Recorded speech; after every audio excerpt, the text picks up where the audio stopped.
Gloria a ti, Señor, que tienes cuidado de nosotros. Te damos las gracias, Padre Celestial, porque tú cuidas de cada uno de nosotros. Porque tú eres el que vive, tú eres el que reina, tú eres el que es. Venimos hoy delante de ti, Señor, a escucharte. Que sea tu Espíritu Santo hablando a nuestras mentes, a nuestro corazón, a nuestra realidad. Y podamos conectar verdaderamente con lo que tú quieres para nosotros, Señor. Queremos entregarte a ti todos nuestros pensamientos, todas nuestras cargas, con todo lo que hayamos llegado hoy, con todo lo que tenemos hoy. Queremos depositarla delante de tus pies, reconociendo que tú eres el Dios de las causas imposibles, reconociendo que tú tienes el poder de transformar todo lo que parece intransformable, reconociendo que tú estás aquí ahora con nosotros, como lo has estado desde el inicio de los tiempos, y que el mismo Espíritu Santo que vimos en el video y que ha impulsado esa palabra de vida en cada lengua, pueblo, tribu y nación, sigue presente en nosotros y nos habla de una manera en la que podemos entender. Te pedimos que seas tú dirigiendo, Señor, este espacio, nuestras vidas, lo que hemos de hacer, de sentir, de transformar. Guíanos, guíanos y dirígenos como el buen pastor que tú eres, Señor. En tu poderosísimo nombre, Padre, Hijo y Espíritu Santo, hemos orado. Amén y amén. Dios les bendiga, amados hermanos, hermanas. Señor les guarde. Nuestro Dios es maravilloso y cuida de nosotros. Y tiene cuidado eterno de nosotros. Y como nos ama y nos cuida, nos habla. Y nos ha hablado desde el principio por medio de su palabra inmutable. Una palabra que está llena de sabiduría. Muchas veces necesitamos que nos hablen dulce. Pero hay otras veces que necesitamos firmeza. Y Él sabe cómo y cuándo hablar a cada uno de nosotros de manera que le podamos entender. Hoy vamos a continuar una serie que hemos desarrollado a lo largo de los últimos meses, que es el mensaje del Cristo glorificado a las 7 iglesias del Asia Menor, las 7 iglesias de Apocalipsis que cubren los primeros capítulos de Apocalipsis. Hoy entraremos a la 5ª iglesia. Si usted no conoce lo que pasó en las otras 4, no se preocupe porque no lo va a necesitar para hoy, que vamos a poder entender.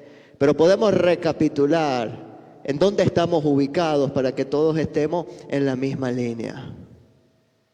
Apocalipsis es el último libro que se escribe. Y se escribe ya luego de la glorificación de Jesús, muchos años después. Es una visión, una revelación que el Padre le da a Jesús y que Jesús le da a Juan, el discípulo, estando exiliado. Y que recibe, y lo primero que él recibe es esa serie de mensajes a las 7 iglesias ubicadas en el Asia Menor. Uno dice, bueno, pero a nosotros qué nos importa si no estamos en Asia Menor ni somos de la época. Resulta que el Apocalipsis y la apocalíptica como género literario tiene muchos símbolos y el número 7 es importante. Como ya hemos explicado en las primeras partes de la serie, 7 representa lo completo, lo global, lo perfecto. Por lo tanto, un mensaje a las 7 iglesias representa un mensaje a toda la iglesia universal de Jesucristo, en todas las épocas, en todas las esferas y en todos los espacios. Así que yo no puedo decir que como yo no soy de esa ciudad, eso a mí no me interesa. Porque es el mensaje de Jesús a su iglesia. Y tenemos que entender el concepto de iglesia. No es una institución, no es una etiqueta, no es un edificio. Es la gente. Es la sumatoria de creyentes, hermanos y hermanas que tenemos a lo largo de cada siglo, desde el inicio hasta hoy, que el Señor ha levantado y que ha unido en un solo Señor, en un solo bautismo, en una sola mesa, en un solo Cristo. Y nos ha sentado en la misma mesa. Esa es su iglesia, es la gente. No es únicamente una institución, una organización, va muchísimo más allá. Así que este es un mensaje claro de Jesús a su gente y que lanza en estas formas de advertencia para prepararlos con claridad, porque Apocalipsis quiere decir revelación y algo revelado es algo claro, es algo que uno puede ver. Y hoy entramos a la quinta iglesia, que es Sardis, y vámonos al capítulo 3 de Apocalipsis. Y tenemos que comprender, si queremos entender a Sardis, debemos ver su contexto histórico. Todo lo que Jesús habla a cada iglesia, habla a esa realidad particular, local que ellos tenían, pero para expresar una verdad universal. Y ese es nuestro Dios maravilloso, que de lo sencillo lo hace complejo, universal y aplicable a todos. La ciudad de Sardis es la capital del antiguo reino de Lidia, y ese reino era la envidia de toda la región. Les iba de maravilla en todo, eran prósperos en todo. De las iglesias mencionadas a las que Jesús escribe, la única que no tenía persecución era Sardis. Estaban cómodos, estaban felices, estaban prósperos. Era una ciudad portuaria que producía de todo. Incluso los historiadores les atribuyen a ellos ser uno de los primeros en acuñar monedas de plata y de oro. Y les sobraba y lo regalaban a las ciudades vecinas. Estaban situados altos en una colina. Y toda ciudad alta en una colina se las echaba de que estaba en lo alto. Aquí somos inconquistables, que venga un ejército a subir a ver si puede con nosotros, que aquí los recibimos. Se creen invencibles. Con los humos bien arriba y geográficamente bien arriba. Las ciudades altas se asociaban con eso. Militarmente Lidia, como reino, y específicamente la ciudad de Sardis, su capital, cayeron 2 veces, una en manos de los persas y otra en manos de los griegos. Y las 2 veces es porque sus centinelas se quedaron dormidos, sus guardias se quedaron dormidos y dejaron las puertas abiertas. Y tenemos que entender eso para lo que va a hablar Jesús. Y estamos en alto, una iglesia en ese contexto también era la envidia de la región, financiaba a todo el mundo quería ser como ellos, tenían una fama y un nombre extraordinario. Hablar de la iglesia de Sardis era un gran nombre, un gran renombre. Pero era una ciudad que vivía de sus recuerdos y de su gloria pasada y de su historia. Y lo mismo le estaba pasando a su iglesia. Es una iglesia que vive en la gloria de sus tiempos pasados, que se regocija de lo que era y que funciona por inercia.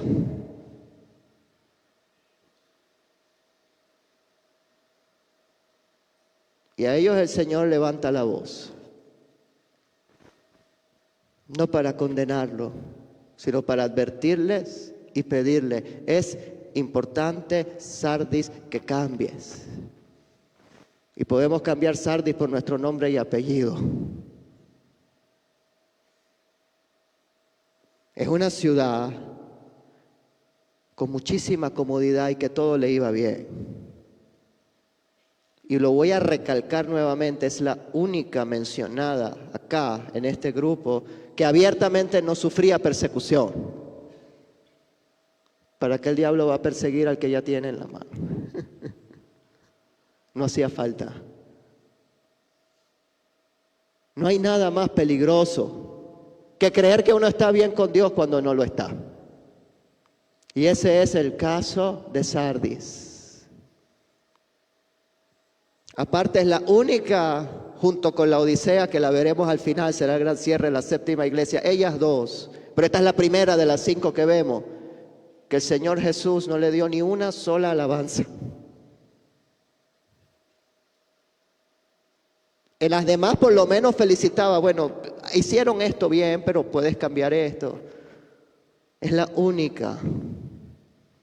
Y era la que todo el mundo apreciaba y la que todo el mundo pensaba que era la gran iglesia, el ejemplo de la región. Pero hay una gran diferencia entre lo que la gente piensa o lo que yo quiero que la gente piense de mí a la realidad que el Señor observa y que el Señor sopesa. Vamos a leer versículo 1 de Apocalipsis 3.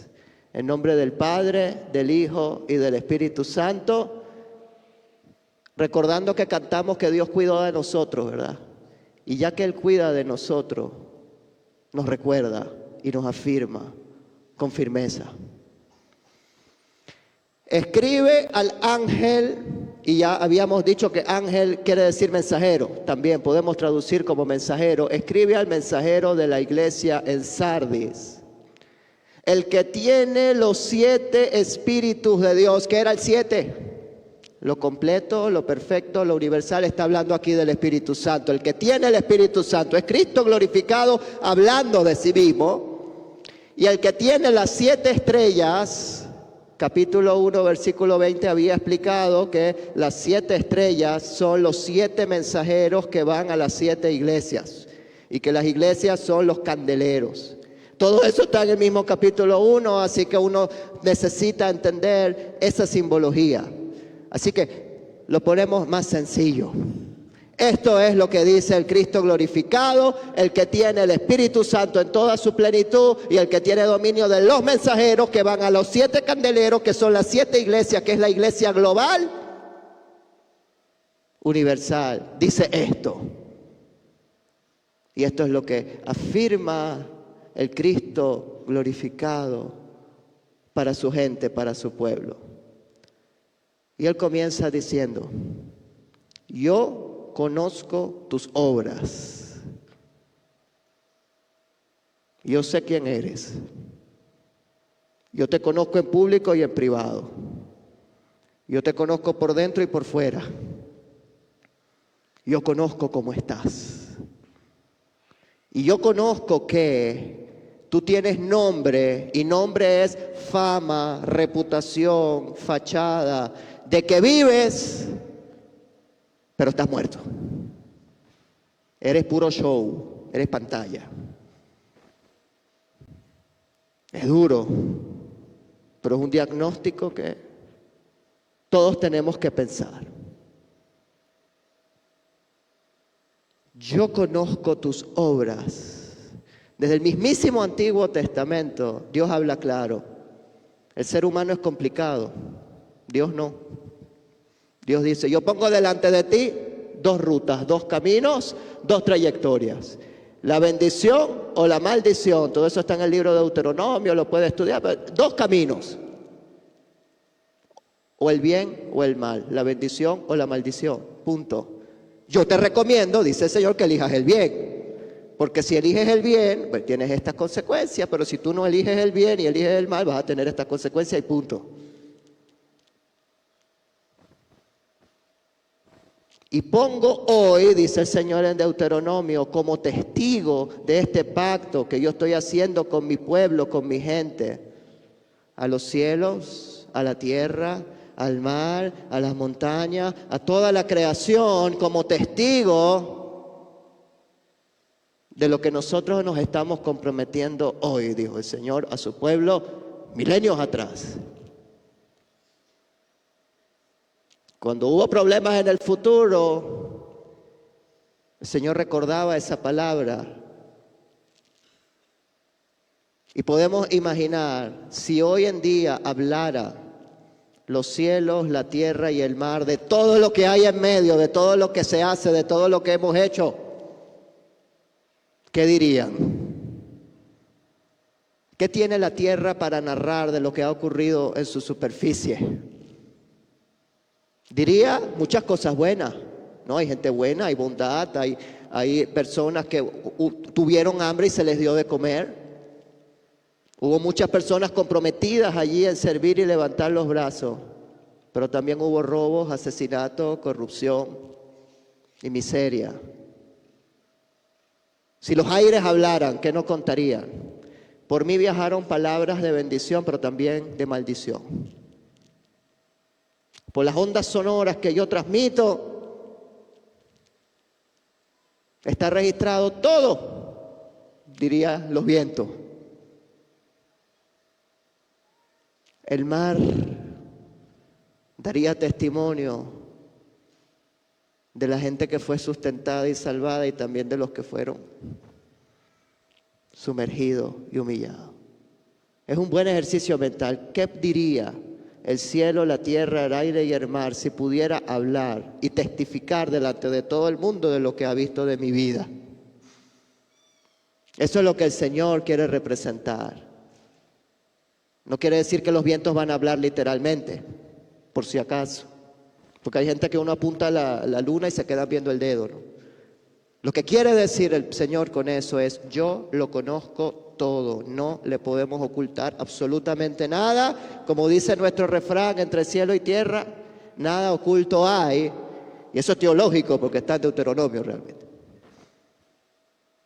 Por eso dice: yo conozco tus obras, que tienes nombre y fama de que eres muy espiritual, de que eres un hombre de Dios, una mujer de Dios, de que tú eres lo máximo, de que cuando cantas los ángeles cantan contigo, de que cuando oras tiemblan las montañas y se apartan.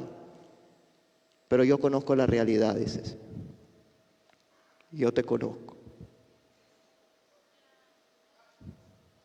Y Él es bueno en recordarnos eso. Nuestro Señor Jesucristo es puro, santo y transparente.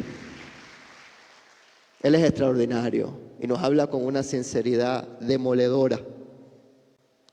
Yo sé que eres un mojigato, dice el Señor, que eres una sombra, un espejismo. Y podemos dar un ejemplo muy sencillo que quizás todos hemos vivido de alguna manera. Cuando a veces uno entra en un grupo o en una red social y ve un comentario, pero una despotricación, un odio, un rencor, que uno dice: ¿qué es esto? Y cuando uno se mete a ver, tienen puesto: Dios es amor. O la foto de un Jesús abrazado a un corderito así. E insultan y maldicen y ofenden a todo el mundo, a sus propios vecinos, a su propia comunidad, a sus propios trabajadores. Pero te metes en el perfil: hay que tener paz en la vida, porque estamos con Dios. La gente feliz no se mete con los demás y se acaban de meter con todo el mundo, ¿no? Pero lo pone. Eso es lo que abiertamente Jesús denunció a los fariseos y les dedica capítulos completos para decirles: ay de ustedes hipócritas, que son como sepulcros blanqueados. Es duro, claro que es duro. Por algo Jesús, a cada vez que predicaba, muchas veces lo querían linchar. Léanlo en el Nuevo Testamento. Pero era la realidad. Y esa realidad es la que nos hace despertar y decir: ¿soy yo un sepulcro blanqueado? Yo tengo una fachada de espiritualidad y de bondad y yo me disfrazo para yo sentirme bien después de herir, insultar a todo el mundo. Para yo sentirme bien, o de verdad me nace y estoy cambiando y me estoy transformando y soy verdadero cristiano o cristiana. Hay una diferencia. Y Jesús está impulsando a Sardis a que cambie. Pero el primer paso para uno cambiar es reconocer que necesito cambiar. Y eso implica humildad. Y es lo más difícil para una ciudad que está enceguecida en la cúspide. Que cree que está muy bien, pero en la realidad no lo está. Es interesante que no le dice: estás enferma o estás débil, sino estás muerta. Y eso pareciera como una sentencia irreversible. Pero no podemos olvidar que Cristo ha derrotado la muerte y que hay una oportunidad para Sardis. Y va a haber una oportunidad para Sardis aún.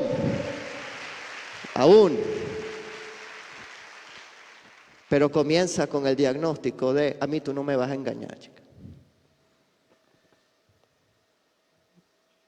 Engañarás a los que tienes alrededor y a ti mismo. pero a mí, dice el Señor, no me podrás engañar. Hay una enorme contradicción muchas veces entre la fama y la realidad. Y lo que el Señor le dice a Sardis, no vivas de fama o de imagen, porque eso a mí no me interesa. Me interesa verdaderamente cómo está tu corazón, cómo estás delante de mí, no fachadas de espiritualidad.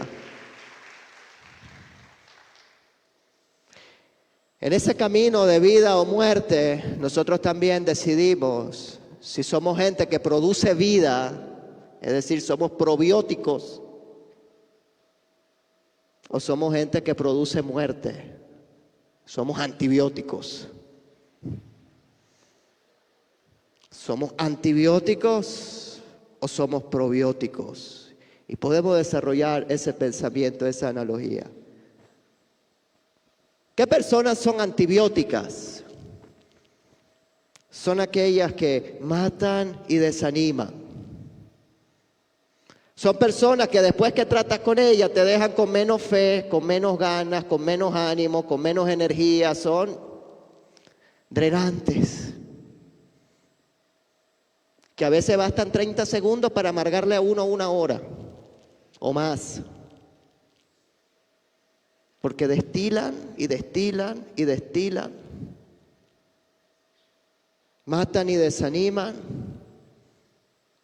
Inyectan veneno con una sonrisa y diciendo que lo hacen porque te aman, porque Dios es amor. Y que perdones 70 veces 7.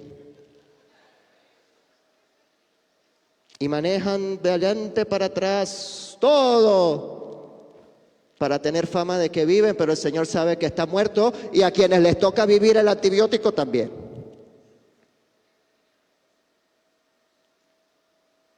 Los mismos a los que Jesús llamaba sepulcros blanqueados, tumbas por fuera espectaculares, con flores, con mármol, pero por dentro es otra cosa. Pero el Cristo que ha vencido la muerte quiere transformar esa muerte en vida.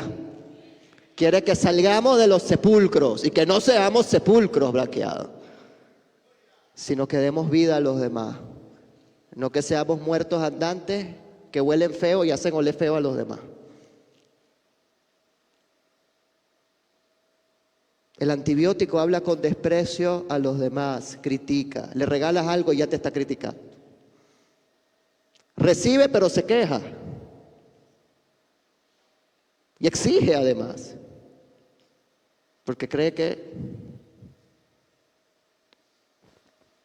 el antibiótico es el que le comparte algo bueno y ya inmediatamente te desinfla, te desanima y te minimiza. Mira, me regalaron este chocolate. Ay, pero de esa marca. A ti no te quiere nadie. Vamos a orar para que Dios te mande algo mejor.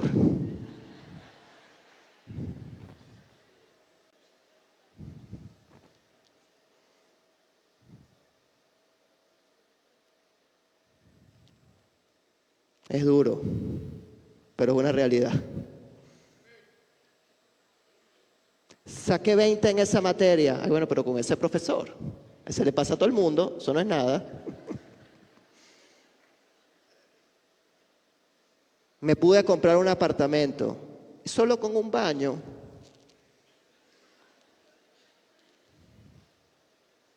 Infinitos ejemplos más podemos dar. Compartes algo bueno y desinflan. Romanos 12:15. Vamos a ver Romanos 12:15. Gozaos con los que se gozan y llorad con los que lloran. Pero el antibiótico se goza con los que lloran y llora con los que se gozan. Hace todo al revés. Cuando la persona está alegre, la desaniman. Y cuando la persona está desanimada, enfrentando un duelo, un dolor, no, tú te tienes que alegrar, aquí no podemos estar tristes. Oye, pero tengo a alguien allí, levántate, ánimo. Dios quiere que tú estés feliz, no puedes tener dolor cuando el mismo Jesús lloró por Lázaro. Minimizan el dolor. No tienen empatía. para barnizar con una espiritualidad y una hipocresía falsa, porque yo no puedo llorar por el muerto porque no, entonces no soy espiritual. ¿De dónde queda Jesús que lloró por Lázaro? Infinitos ejemplos más. De formas sutiles que van restando vida y que vamos restando vidas con comentarios. Generalmente el antibiótico suele ser metiche y da consejos que nadie le pide, con la excusa de que cree que está haciendo un bien. El antibiótico habla de los que no están presentes y disfruta y se deleita hablando de los que no están presentes, pero eso lo disfraza, eso es para que sepas nada más. Eso es para que oremos. Eso no es para que estés al tanto. Pero critica y destruye y ya da la versión plana del que no se puede defender. El antibiótico al desanimado lo desanima más. Corrige en público para humillar y lo critica todo. Y tenemos que pensar qué actitudes yo tengo, dándome cuenta o sin darme cuenta, que le reste dignidad a otro. Estoy yo maltratando y humillando a otro, y lo peor aún, en nombre de Dios. Insulto a mis vecinos, pero pongo que Dios es amor. Mira, háganos un favor, como dice Pablo en las cartas a Tito, preciso es cerrarles la boca, que no prediquen.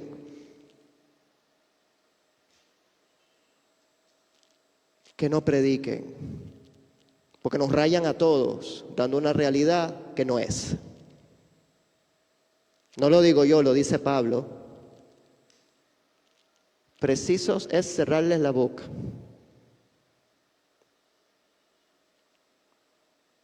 Yo debo hablar con Dios y a Dios y de Dios con mis acciones.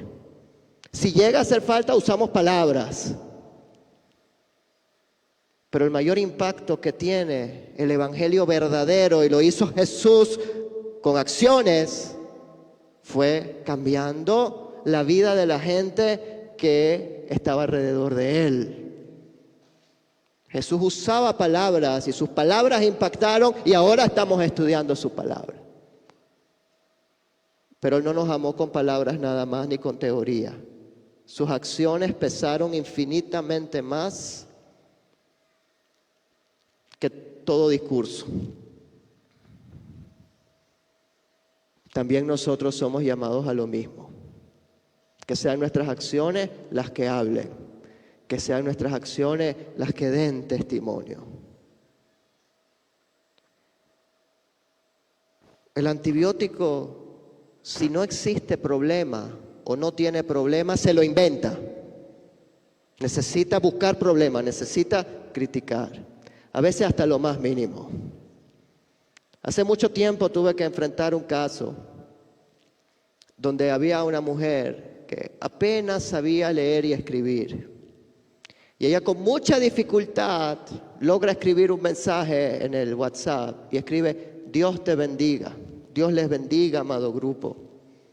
Su intención es bendecir. Su intención es compartir algo bueno. Era nueva usando el celular y toda esta tecnología. Pero ella no sabe ni siquiera que es una mayúscula o una minúscula y escribe Dios con D minúscula. No pasan 10 minutos y ha sido insultada y ofendida con un texto así. Que cómo es posible que escriba Dios con minúscula, que eso representa a los demonios y eso es una falta de respeto. Y en la Biblia toda la vida desde su inicio se ha escrito Dios con D mayúscula, y que por favor no escriba y que borre eso, y que eso es una agresión contra Dios y una agresión contra nosotros, y que cómo es posible que escribió Dios con minúscula. Esa mujer empezó a llorar. Cuando tuve que mediar en el caso a la que la ofende, le digo: tú dices que toda la vida Dios se ha escrito con D mayúscula. Sí, eso es así. Okay. ¿Usted sabe hebreo? Que es el idioma del Antiguo Testamento, lo primero que se ha escrito. No, pero yo sé que es así. Tú sabías que en hebreo no existe mayúscula, así que es imposible escribir Dios con mayúscula. Y aparte en griego, o escribes todo minúscula o todo mayúscula. O sea que lo que tú estás afirmando y le dices ignorante a ella, resulta que es imposible de escribir en su idioma original. Lo único que ella hizo es bendecirte. Y tú le respondiste con eso. Y pensó y pidió perdón y cambió y entendió. Toda la vida fue así. No, perdóname, es imposible. Entonces Isaías es pecador y Jeremías es pecador y todo el Antiguo Testamento es pecador porque todito, o sea, ni escribieron con D mayúscula. Aparte que la D, o sea, es una letra nuestra en español. Esa es una convención que nosotros inventamos y que sí, por respeto uno escribe D mayúscula y ya está. Pero una persona que está aprendiendo a escribir y que con muchísimo esfuerzo y cariño te bendice, ten un poquito de por favor.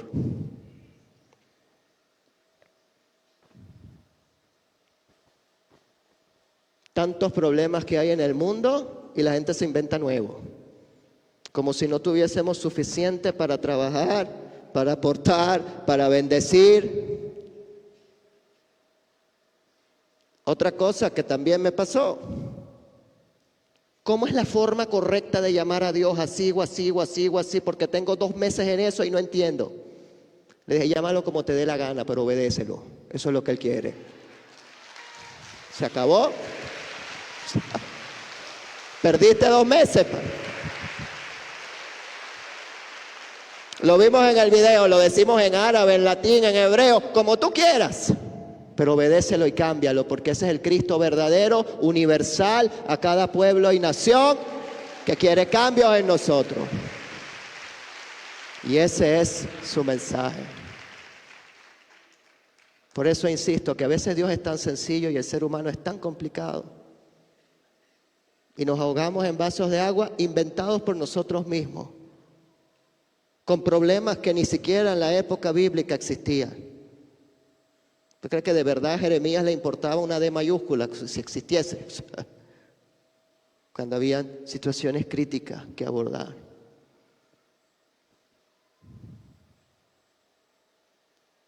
En cambio, la persona probiótica generalmente tiene mucho trabajo, que es levantar los brazos y arreglar el daño que hacen los antibióticos. El probiótico es el paño de lágrimas, es la persona medicinal, es la persona con la que tú conversas 5 minutos y tú te sientes potenciado, potenciada, con vida. ¿Conocemos gente así? Poquita, pero queda. Queda. Y son una bendición. Y son una alegría. Y al sitio que pisan llenan de alegría. Y transmiten una transparencia y una paz extraordinaria. La persona probiótica es restauradora y sanadora. Te corrige en privado y te elogia en público. Te protege. Dice, un momentico, la persona no está presente, yo no voy a participar en esa conversación.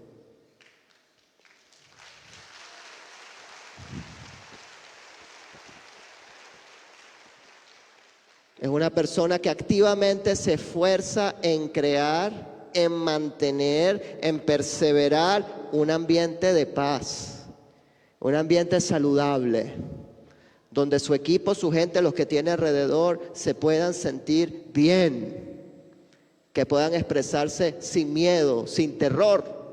Hay gente que le da miedo hablar, porque va a ser agredida, le van a brincar encima.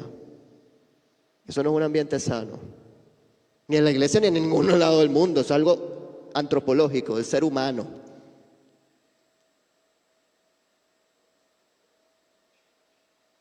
El antibiótico es puro show, pura fachada.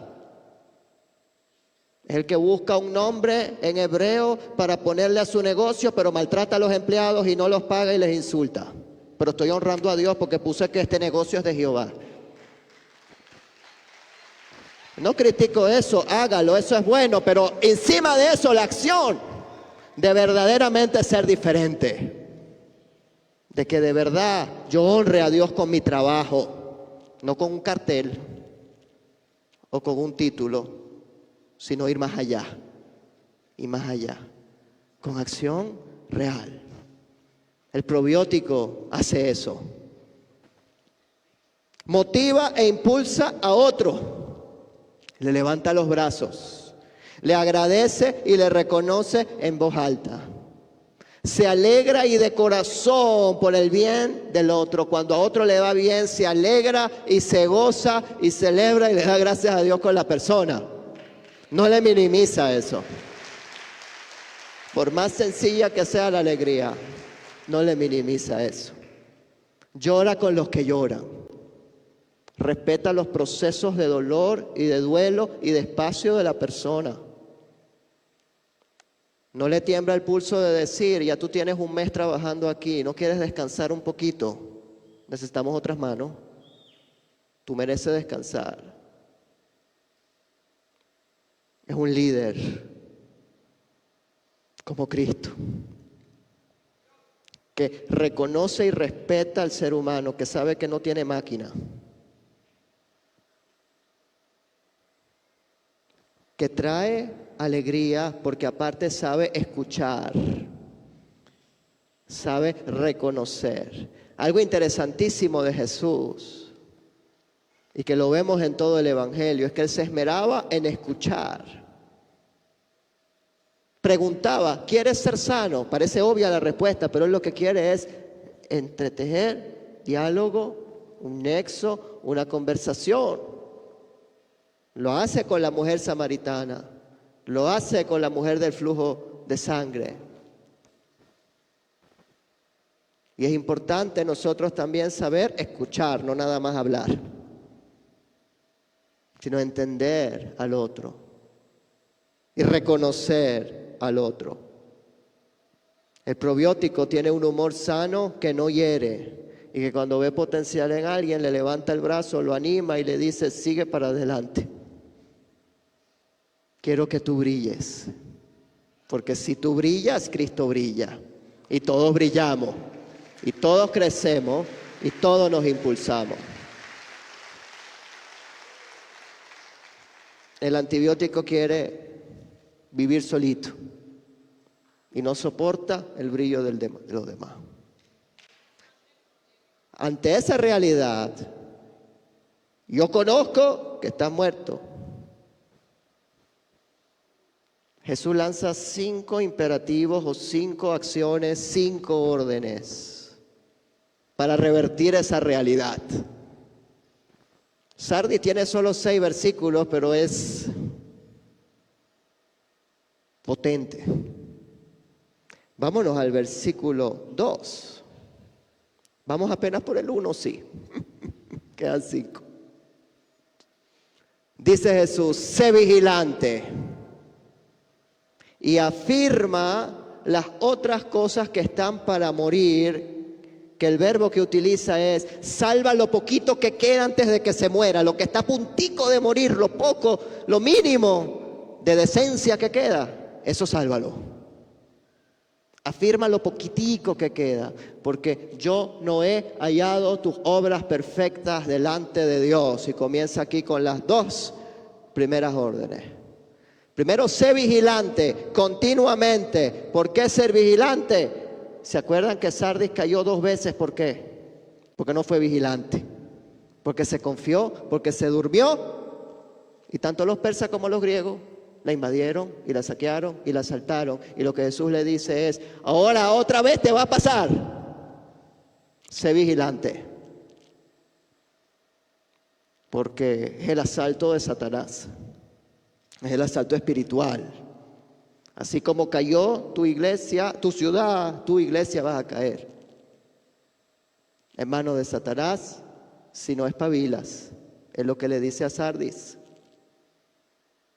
Es una alerta a no dejarte arrastrar por lo antibiótico, a no dejarte arrastrar por el mundo, por la corriente que tiene el sistema mundo que nos impulsa al egoísmo, que nos impulsa al odio, que nos impulsa a la pelea, que nos impulsa al rencor, sino ser diferentes. Y decir, queremos ser diferentes para la gloria de Cristo. Y seremos diferentes para la gloria de Cristo. Es una alerta a no apagar la espiritualidad, a no dejar de bendecir a otros, a no dejar de animar, a no dejar de ser probióticos, impulsadores y dadores de vida. Y ese es el impulso maravilloso que en Él tenemos. Y esa es su primera orden. Pila, no te duermas. Avíspate. Porque te crees que te las estás comiendo, pero yo conozco tus obras y sé que eres pura fachada. Así que alerta. Afirma o comienza a afirmar lo poquito que está a punto de morir. Y ahí podemos pensar, ¿qué es lo poquito salvable que yo tengo? ¿Qué es lo poquito salvable que a mí me queda? Una disciplina espiritual que he abandonado, puede ser. Una buena actitud de ayudar a los demás que se ha apagado o me la han apagado. El bendecir a otros. El recuerdo de lo que yo he tenido. ¿Qué es lo que yo puedo reavivar? ¿Cuál es esa pequeña llamita que todavía arde en mí? Porque yo me alejé hace muchísimos años, pero queda una llamita que el Espíritu Santo va a avivar. Si nosotros decidimos cambiar y decimos, quiero eso, Señor. Estoy 1% bien, pero ese 1%, Señor, impúlsame. Y Jesús no apaga el pabilo humeante, como dice Isaías, ni quiebra a la caña cascada, o sea que tú le haces así, se quiebra. Él no hace leña del árbol caído, sino que lo restaura, lo levanta, lo dignifica y quiere que vuelva a ser fuerte y que vuelva a crecer. Queda un retoño en la mata que puede nacer de nuevo. Él es el Dios de vida y de segundas oportunidades. Le dijo, estás muerta, pero en mí puedes volver a vivir. En este siglo. Habrá un momento donde se cierre por completo la ventana, que es su segunda venida en el siglo venidero.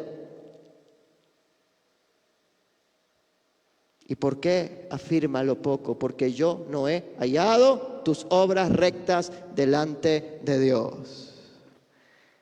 Versículo 3. Así que acuérdate, tercera orden, de lo que has recibido y oído. Guárdalo, cuarta orden, y arrepiéntete. ¿Por qué? Porque si no velas y te vuelves a quedar dormido, vendré sobre ti como ladrón en la noche y no sabrás a qué hora vendré sobre ti. Como te cayeron los persas y los griegos, ahora seré yo el Señor el que venga a poner justicia y acabar contigo. Porque hasta aquí, dice el Señor. Él viene pronto. Creemos que viene pronto. Él lo prometió. Todo lo que ha dicho se ha cumplido. Y esto también se cumplirá. Afirmemos lo que Él viene pronto. Entonces, ya que viene y creemos que viene y aparte pronto, ¿por qué no vivimos con la urgencia de que de verdad viene pronto? ¿Por qué no vivimos con la urgencia de cambiar ya? ¿Por qué dejar para mañana lo que yo puedo hoy poner a cuenta con Él? Lo que hoy yo puedo arreglar con el otro. Lo que hoy yo puedo restaurar los daños que he hecho. Es una urgencia. Y el Nuevo Testamento nos habla, ya es ya, cada generación vive su ya. No es que, bueno, es que el ser humano es complicado y Dios me tiene paciencia. Y yo soy un hombre de procesos y de muchos procesos lentos y paulatinos y que duran 50 años y yo sigo igual. Los discípulos también tuvieron su proceso, pero en 3 años para adelante y a trabajar. Porque el verdadero encuentro con Cristo cambia y transforma. Por eso, acuérdate continuamente del mensaje de quien tú sigues, de Jesús, de lo que has oído, de lo que has recibido, de lo que se ha predicado una y otra vez por más de 2000 años, que lo vimos en el video, cuando Pedro dijo tenemos algo que hacer.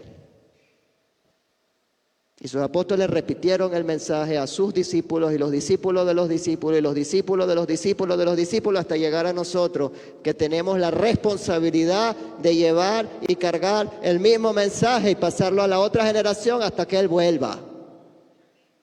Pero es un mensaje que cargamos con cambio, de transformación de vida, porque nuestra fe no es una filosofía o una ideología.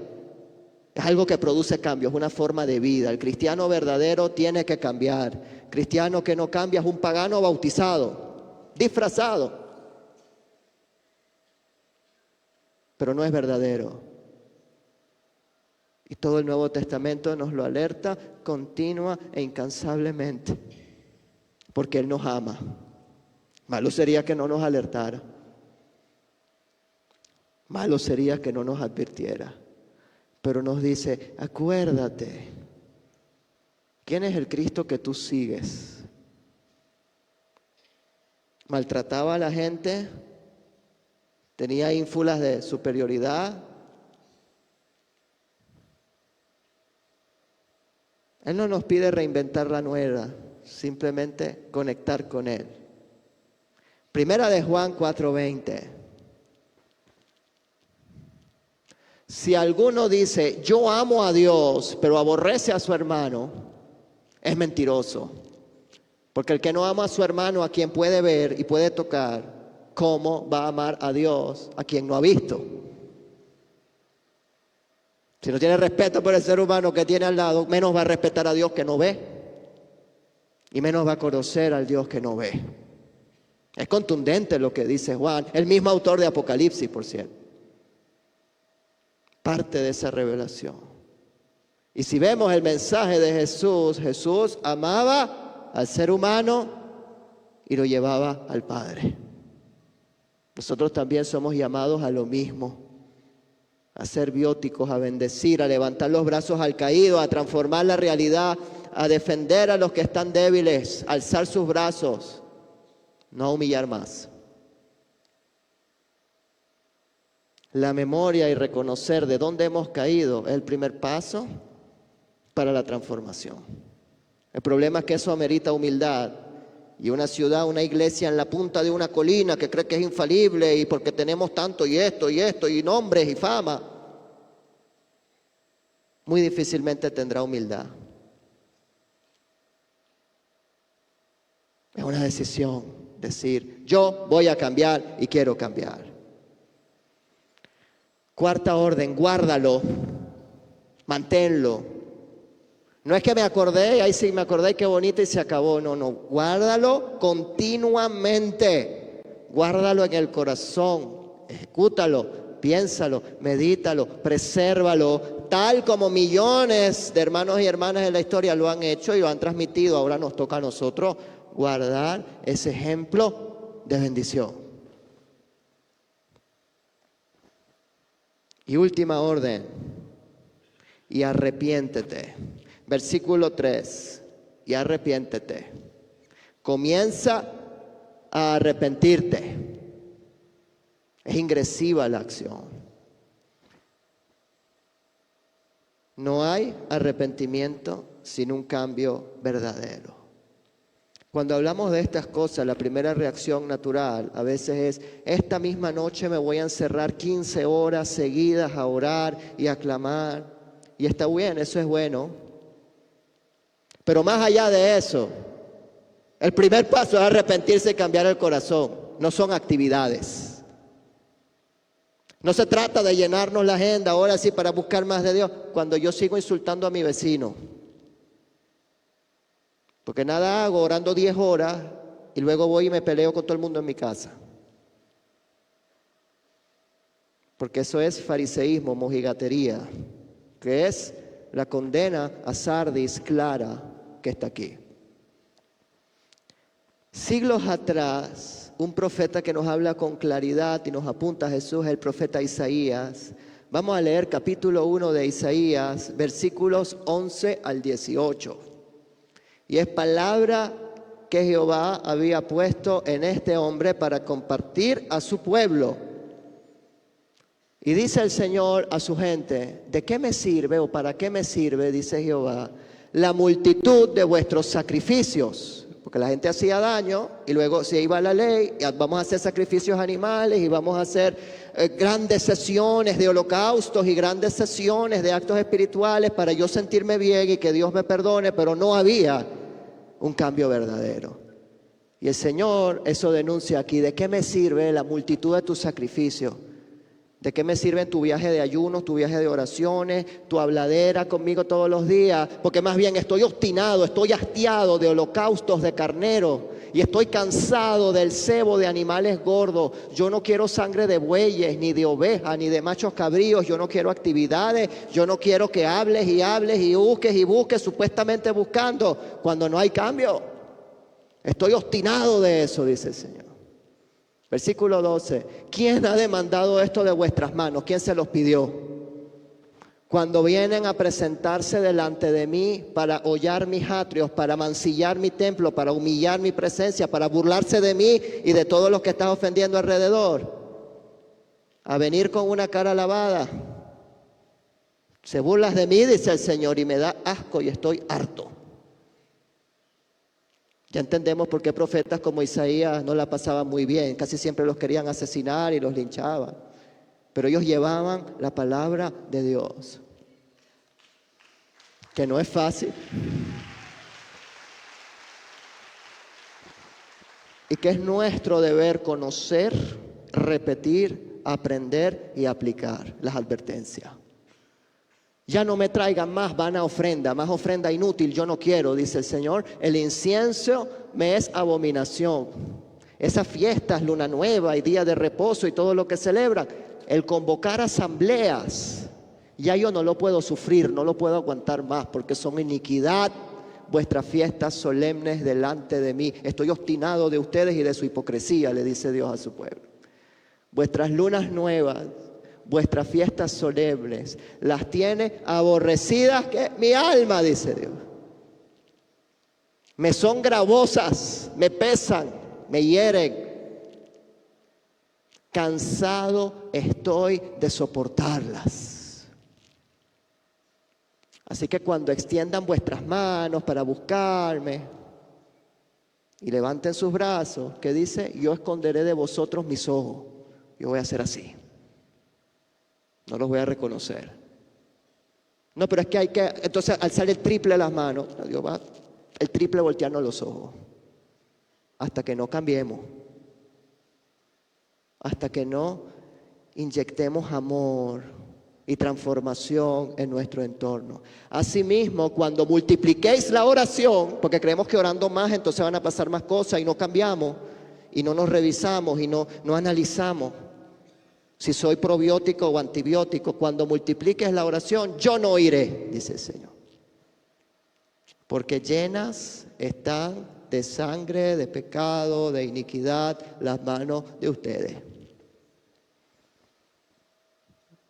Es duro, pero qué bueno que Dios nos habla duro para uno despertar. No crean que para mí es un placer decir esto. No es fácil, pero es la verdad. Y hemos de decir la verdad.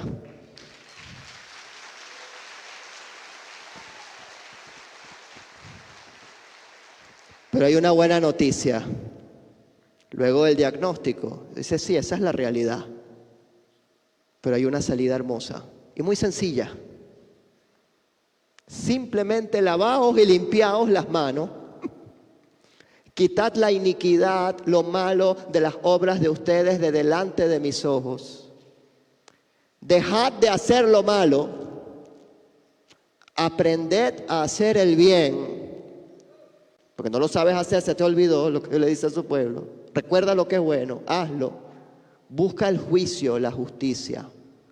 Restituye al agraviado, al que se le ofendió injustamente, vaya y pida perdón. Vaya y restaure, vaya y respete. Agraviad, restituid al agraviado. Hazle justicia al huérfano. Ampara a la viuda. Defiende a los necesitados, a los que no se puedan defender. Abrígalos y defiéndelos, porque cuando se lo haces a ellos es como si me lo hicieras a mí, diría Jesús unos siglos después en el Evangelio. Guarda a la viuda y protégela. Y al viudo también, por supuesto. La viuda es un arquetipo de todas las personas desfavorecidas. Así que venid luego, dice Jehová, y vamos a ponernos a cuenta. Vamos a sacar cuenta. Y mi cuenta es la siguiente, dice el Señor. Si tú te arrepientes, si vuestros pecados fueran como la grana, rojos, manchados, como la nieve, serán emblanquecidos. Y si fueran rojos como el carmesí, se convertirán y vendrán a ser como blanca lana pura y nueva, porque Él ha pagado el precio para limpiarnos si nos arrepentimos y cambiamos. El Señor dice, manchados están, cada ser humano está manchado, todos, de pecado y de iniquidad, porque todos hemos ofendido a alguien alguna vez. Todos hemos agredido a alguien alguna vez. Y nuestro Señor, Todopoderoso, viene con humildad a decirnos, yo reconozco tu situación, entrégamela, cambia, transfórmate y yo te voy a limpiar y te voy a restaurar. Y vamos a comenzar una vez más. Profetizado estaba siglos atrás en Isaías esa obra hermosa de Cristo, porque todo el Antiguo Testamento nos lleva es a Cristo. Por eso versículo 4 de Apocalipsis 3, una buena noticia. Pero dentro de Sardis tienes unas pocas personas. ¿Cuántas son? Pocas, repítalo, pocas. Remanente, poquitas. Pero hay. Así como cuando Elías se sentía solo, y yo estoy solo, y este mundo que tengo alrededor, y el Señor le dice, no estás solo, hay miles que no han doblado rodillas delante de los dioses de este mundo, delante del odio y del rencor. A veces creemos que estamos solos, y sí, somos un remanente, pero hay millones que sin conocernos están orando por nosotros y nos están alzando la mano y que son bióticos y probióticos y nos ayudan a seguir adelante. Así que tienes unas pocas personas en Sardis que no han manchado sus vestiduras, y las vestiduras en Apocalíptica es las obras, que no tienen unas obras malas, que no tienen unas obras manchadas, sino que andarán conmigo en vestiduras blancas porque son dignas. Y algo interesante es que Sardis tenía un negocio de teñir telas, que producían telas teñidas. Hoy en día eso, con la tecnología que tenemos, no es ningún lujo usar color. En esta época sí, y era un símbolo de estatus vestirse de morado, o de azul, o de rojo, porque eso era caro de producir. Y a los ojos del mundo, el que se viste de blanco no tenía teñidura. El Señor dice, los que están conmigo no necesitan colorcito, ni teñirse, ni disfrazarse, sino que tienen vestiduras blancas porque son dignos, el blanco de la pureza de sus buenas obras. Y ese es su galardón, su corazón, que es lo que a Él le interesa. Versículo 5. El que venciere será vestido de vestiduras blancas. ¿Y quién es el que venciere? El que es parte de ese remanente. Un remanente que no tiene orgullo ni arrogancia, porque si dice yo soy de remanente, qué chévere, yo soy de los pocos elegidos, usted no es remanente. Porque el remanente no tiene orgullo, tiene humildad. De decir, tú me has salvado. Y ni siquiera está pendiente si es remanente o no, ni lo sabe a veces. Es un trabajo no reconocido. No se cree mejor que los demás. No se duerme ni se deja arrastrar por el entorno antibiótico que lo rodea en todos los lados. Sino que dice, yo voy a producir vida. Porque de mí fluirá ¿qué? ¿Ríos de qué? ¿De agua? Viva, y agua de vida tienes que bendecir. Pero hay gente que parece que brota alcantarilla, porque es lo que hay por dentro, cloaca. El remanente es agua de vida y produce vida en el espíritu. Siempre alerta y humilde para arrepentirse. No viven de apariencia, ni de mojigatería, ni de fachadas de que yo sigo mucho a Dios, sino lo hacen. No necesitan reconocimiento. No necesitan que los vean o ser visibilizados. Simplemente cumplen con lo que tienen que hacer, son felices y hacen felices a los demás. En medio de sus dolores y sus procesos y sus problemas, Dios los restaura, los levanta y siguen adelante un día más. Hasta el fin que venga desde las nubes nuestro Señor a restaurar todas las cosas. Siguen a Cristo de verdad y eso implica cambio y transformación plena, completa y verdadera. No tienen aplauso ni reconocimiento, pero Dios sí los ve. Y por eso se conecta la promesa inmediatamente. Y no borraré, ese no en griego tiene doble negación. O sea, nunca, jamás, nunca borraré su nombre del libro de la vida. ¿Y qué es el libro de la vida? En este contexto histórico, cuando una persona moría o era criminal o era culpable, se le borraba del registro. ¿Para qué tenerlo? Ya su nombre pasó a la historia y se perdió.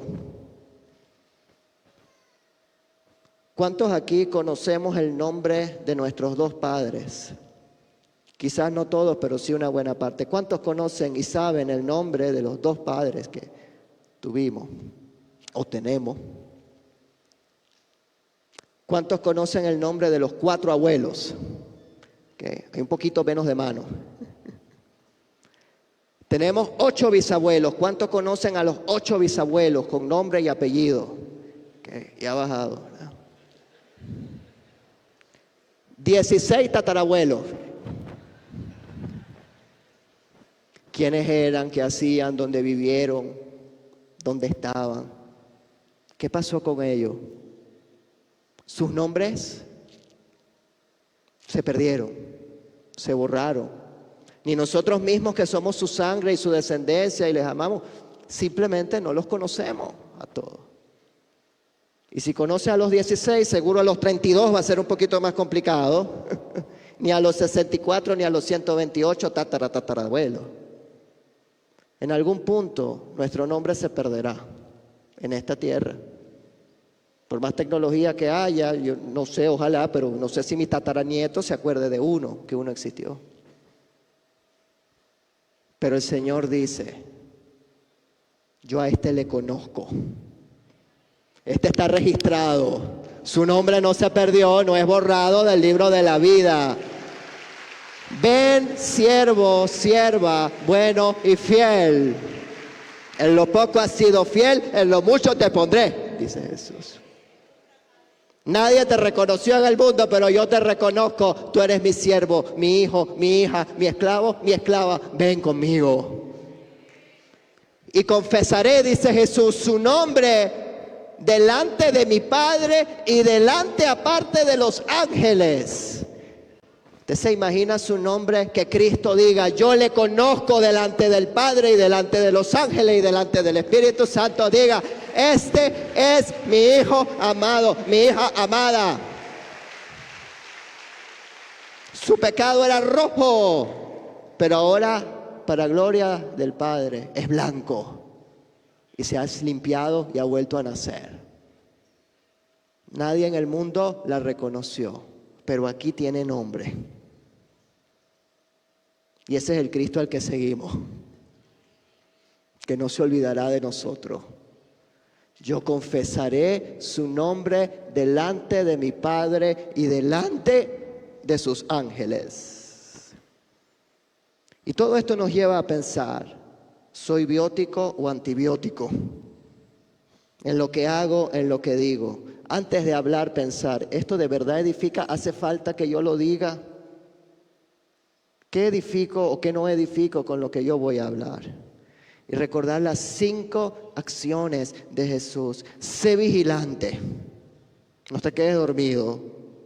Afirma lo poquito que te queda antes de que se muera.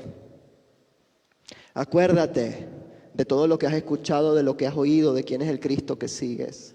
Guárdalo y retén esas enseñanzas, aplícalo y arrepiéntete, porque Dios no quiere carneros engrosados ni ayunos de 35 días sin arrepentimiento.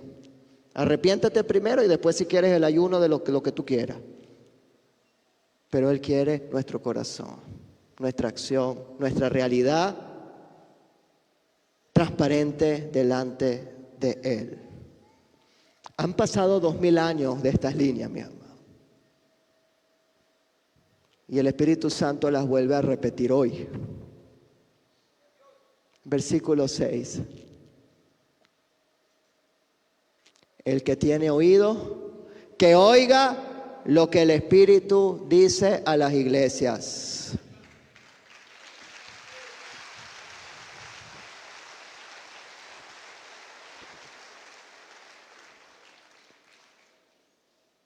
Y esto nos invita a cada uno de nosotros a hacer un compromiso, a pararnos delante de Dios con humildad, a nivel personal y también a nivel congregacional, comunitario.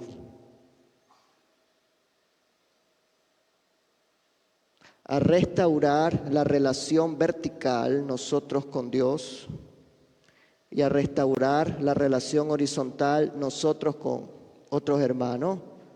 Y fíjese que es la cruz. La restauración de unos con otros y la restauración del ser humano con Dios. La cruz que lo cubre todo en Cristo.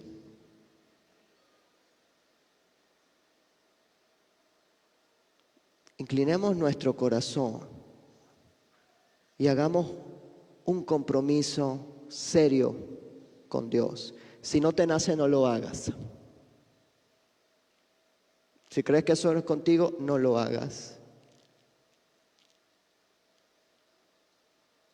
Porque las promesas y los compromisos son serios. Hoy en día uno miente y dice, pero el Señor dice no más. Compromiso serio. Venimos delante de ti, Padre amado, dándote las gracias. Quiero darte las gracias, Jesús, porque sé que tú me estás hablando.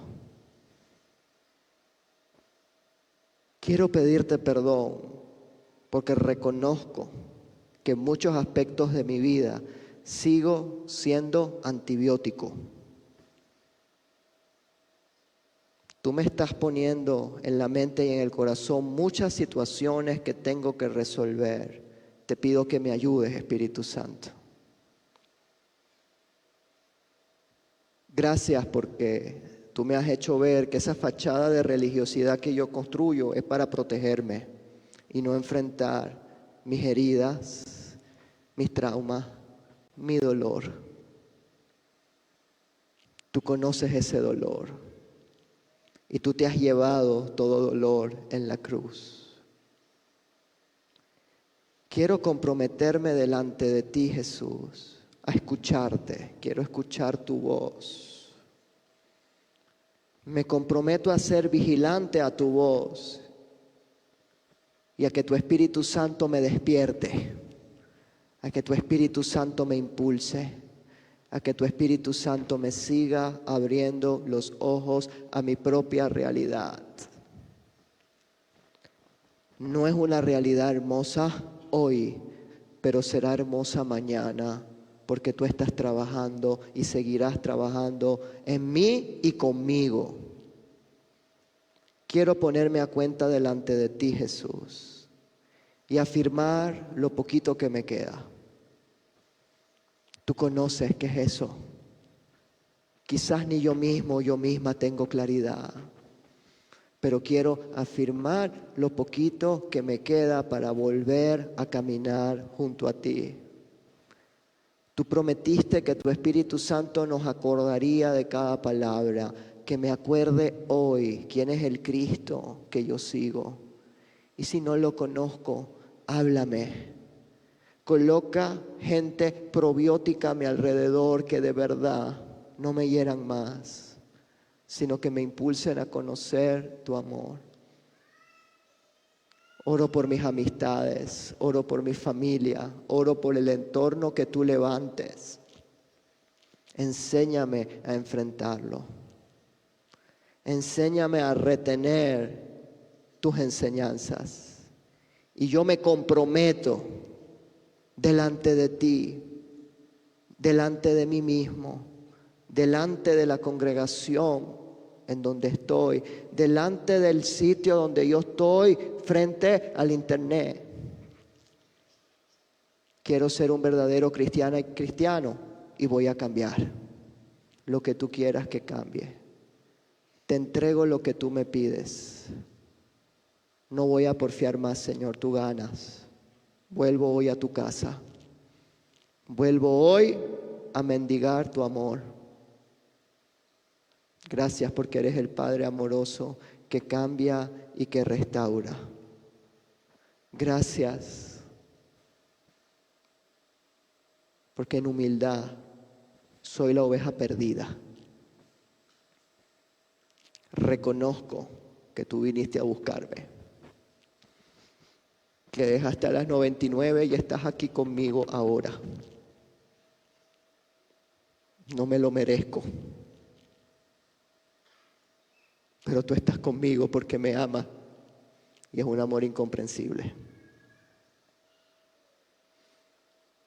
Aunque no tenga cómo expresar ese amor, enséñame simplemente a recibirlo con la seriedad de decirte: gracias, mi Salvador, aquí estoy, ahora tengo una misión que cumplir y el primer paso es cambiar. Y yo decido cambiar y restaurar todo el daño que yo hice en la manera en la que tú me guíes. Gracias porque tú diste un camino diferente, porque tú eres el único camino, tú eres la verdad y tú eres la vida. Y por eso yo reconozco mis malos caminos, mis vestiduras manchadas, y te pido que me laves para poder tener esas vestiduras blancas en buenas acciones delante de ti. Me comprometo y con seriedad trabajaré en eso, Señor. En tu poderosísimo nombre, Padre, Hijo, Espíritu Santo, a quien sea la gloria, ayer, hoy y por los siglos de los siglos. Amén.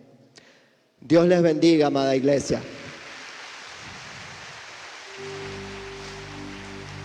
Enséñame tu camino.